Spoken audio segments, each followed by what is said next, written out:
Сәлем, бұл менің YouTube каналдағы қарыздан құтылуға арналған тегін техникаларым, амалдарым, фишкаларым туралы айтылатын ең алғашқы видеолардың бастауы. Қадамыма гүл бітсін деп өз-өзіме айтып қояйын, өйткені сонау бір 3,5-4 жылдың ішіндегі қарыздан құтылу үшін жасалған әрекеттерім, соның ішіндегі ең эффективні болған, тез құтылып бастағаным, тез ризығымның келіп бастауы бойынша айтылатын тегін техникалардың жинақтары болып табылмақшы. Неге бұл теманы айтып отырмын? Себебі қарыздан құтылу үшін мен бүкіл дүниелер жасап көрдім. Соның ішіндегі ең эффективнісі мұсылман адам қарыздан құтылу үшін ең бірінші дұғада болу керек. Әрекет жасау керек, оны қолдаймын, онсыз болмайды, алма піс аузыма түс деген дүние жоқ. Бірақ если бірінші этап, фундамент ол дұға. Не үшін дұға? Өйткені пайғамбарымыз саллаллаху алейхи ва саллям мұсылманның қаруы дұға деп айтып кетті.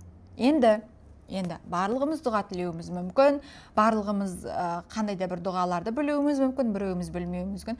Неге бір адамда ол жақсы әрекет етіп бастап кетеді, жақсы күшті нәтиже береді, бір адамда дұрыс нәтиже бермейді. Енді бұл жердегі ниетіміз қандай болады? Менің қарыздан құтылуым үшін ниетім қандай болды? Менің қарыздан құтылуым үшін ең бірінші ниетім ол өзім үшін болды. Мен дұға тілеген кезде, бір ниет жасаған кезде, мен сразу байып кетіп бүкіл әлемге көмектесейінші деген дүние болған жоқ мен бірінші. Менде ең бірінші өзімді жарылқау болды. Өзімді жарылқау дегеніміз, мен бірінші мына бір қайта үйге келіп сұрап жатқан қарыз, терезені қағады, есікті қағады, көшеде шықсам жүргізбейді, инстаграм жүргізейін десем, қарызды қашан қайтарасың, әрқайсысын блоктап, әрқайсысын сторисен скрывайт етіп, шаршаған уақыттағы сезімдерімді отырып айттым. Мен осы бір дүниелерден шаршап кеттім. Мен үлкен жамағатқа, адамдарға көмектескім келеді, бірақ мен бірінші мына дүниені жабуым керек. Яғни сен бірінші өзің қиналып тұрсың, жаңағыдай кредиттерің барын жақын кеп тұр, бірақ дұға тілеген кезде мен сондай бір бай мұсылман болып бүкіл адамға көмектескім келеді деп сразу өзіңнің состояниеңнен аттап кетпеу. Когда сен өзіңнің состояниеңнен аттап кетесің, уже болды. Үлкен жауапкершілікті өз-өзіңе алып аласың. Ол дегеніміз, получается, мен қош менікін қоя берші, мен басқа елге көмектесейін деген сияқты болып қалады. Менің бастапқы ниетім, мен осы бір дүниелерден ертерек жапсам екен, құтылсам екен деп тіледім да. Оның жаңағы біріншісі есіктен сұрап қайта келе беруі, не инстаграм жүргізе алмаймын, не сыртқа шығып жұмыс жасай алмаймын, потому что денсаулығым жоқ.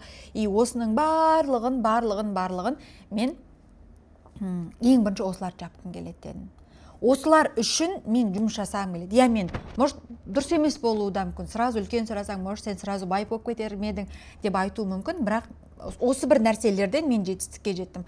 Аз-аздан үздіксіз жасалған әрекеттерден жетістікке жетіп бастадым. Получается, мен өзіме керек қана дүниелерді сұрап бастадым. Мен мынау 1 миллионнан жапқым келеді, мына жерде 3 миллионым бар, зайымда 7 жерде зайымым бар, әрқайсының үстінен проценті өсіп жатыр, қайта мен только процентін төлеп жатырмын, основной долгты төлей алмай жатырмын.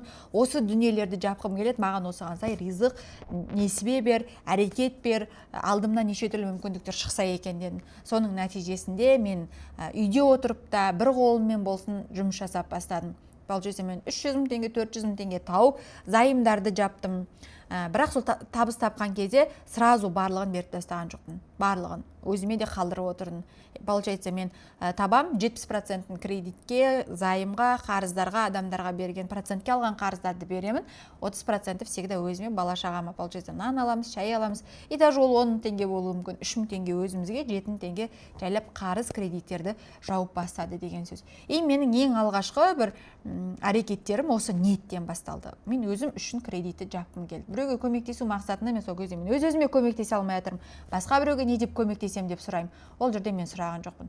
Одан кейін барып сол бір дұғаларым, менің ниетім дұрыс болғандықтан, менің дұғаларым Аллахтың алдында қабыл бола бастады. көре бастады.